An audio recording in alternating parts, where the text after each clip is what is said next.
என் குருநாதர் முதல்வர் மு. மாதேஸ்வரன் அவர்களை வணங்கி, இன்னைக்கு நம்ம பார்க்க போறது, இந்த ஜாதக ரீதியா கூட்டு திசைய பத்தி நம்ம பார்க்க போறோங்க. இந்த கூட்டு திசை என்ன பண்ணு அப்படின்னு கேட்டீங்கன்னா, பொதுவா பொருத்தம் பார்க்கும்போது, ஒரு பெண்ணுக்கும், ஒரு ஆணுக்கும் ஒரே திசை நடப்புல வந்துச்சுன்னா, பொருத்தம் இல்லைன்னு ஒதுக்கிருவாங்க. கூட்டு திசை. அதுக்கு பேர் தான் கூட்டு திசைங்க. ஒரே திசை. இப்ப பையனுக்கு ராகு திசை, பொண்ணுக்கு ராகு திசைன்னா, கண்டிப்பா அவங்கள பொருத்தம் இல்ல அப்படின்னு சொல்லிருவாங்க. அப்ப இந்த கூட்டு திசை தம்பதிகளுக்கு லவ் மேரேஜ் பண்றாங்கங்க. எதுவுமே பார்க்காம கல்யாணம் முடிச்சுக்கிறாங்கன்னு வைங்க. அப்ப அவங்களுக்கு அந்த கூட்டு திசை வரும். இல்ல ஆணுக்கோ அந்த 2 தம்பதிகளுக்குமோ ஒரு குழந்தை பிறக்குது. அதுக்கு ஏதாவது ஒ ஒரே திசை வருதுங்களா? கூட்டு திசை வருதா? அம்மாவுக்கு மகனுக்குமோ, மகனுக்கு அப்பாவுக்கு மகனுக்குமோ, இப்படி யாரோ ஒருத்தருக்கு 3 பேர்த்துல இருக்கிறாங்கன்னா, ஒரு திசை கூட்டு திசை வந்துருதுங்க. அப்ப அப்பாவுக்கு ஒரு குரு திசை நடப்புல இருக்குதுங்க. பையனுக்கு குரு திசை நடப்புல இருக்குது. இல்ல அம்மாவுக்கு சுக்கிரதசை நடக்குது.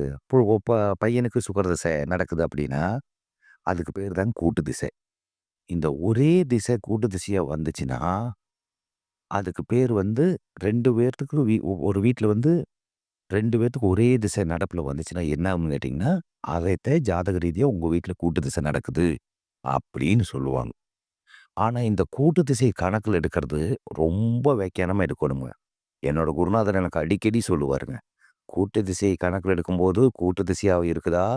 அல்லது ஏக திசாவா மாறி இருக்குதா சேகர்? கொஞ்சம் வியாக்கியானமா பார்த்து எடுக்கணும். பலன்கள் மாறுபட்டு போயிரும். கூட்டு திசையே நடந்தாலும் அவங்க நல்லா பெரிய லெவல்ல இருப்பாங்க. ஒரு கூட்டு திசை நடந்ததுன்னா, ரொம்ப தாழ்வடைஞ்சிருவாங்க.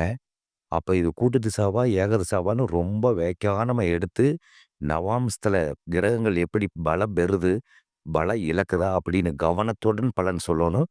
இல்லைன்னு தலைகீழா மாறி போயிரும் அப்படின்னு எனக்கு அடிக்கடி சொல்லுவார்.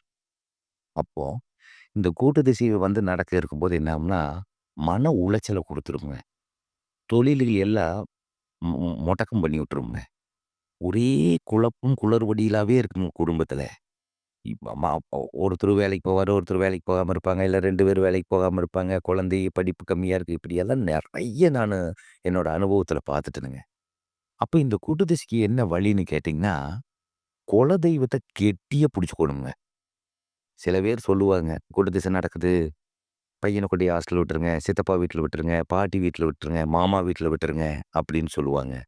நீங்க கொண்டோய் சந்திர மண்டலத்திலேயே விட்டாலும் அந்த திசை வேலை செய்யுங்க. மறந்துறக்கூடாதுங்க.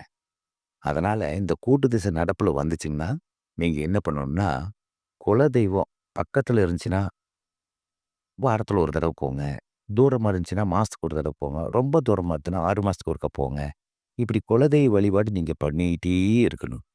அதுக்கப்புறம் என்ன பண்ணுங்கன்னா, எந்த திசை கூட்டு திசையா வருதோ, 2 பேத்துக்கும் ஒரே திசையா இப்போ பொதுவா புதன் திசை கூட்டு திசையா வருது அப்படின்னா, புதன் புதனோட கோயில் அந்த அதாவது சீர்காழிக்கு பக்கத்துல இருக்கிற திருவெண்காடு போய்ங்க.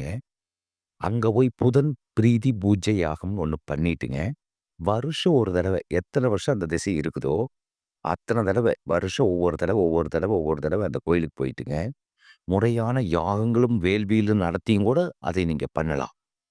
வீட்லயே பண்ணி உங்களுக்கு கணபதி ஹோமம் மாரி யாகங்கள் பண்ணி, முறையான குருக்கள வச்சு பண்ணிட்டீங்கன்னா, அதுவும் கொஞ்சம் தெளிவாகிறத நான் பார்த்துருக்கிறேனுங்க.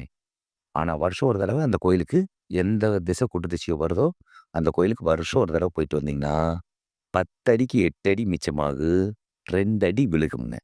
ஆனா, முறையா நீங்க வழிபாடு செஞ்சீங்கன்னா, குலதெய்வத்த விட்டுறவே விட்டுறாதீங்க. அதனால நல்ல ஒரு மன உளைச்சல்லேருந்து வெளிய வர்றதுக்கு இதுதான் உங்களுக்கு ஏற்பட்டிருக்கிற பரிகாரம். இந்த முறையான பரிகாரங்கள் செஞ்சு பண்ணுனீங்கனாலே, இந்த கூட்டு திசையிலிருந்து ஓரளவுக்கு நீங்க வெளிய வந்துரலாம். வணக்கம்.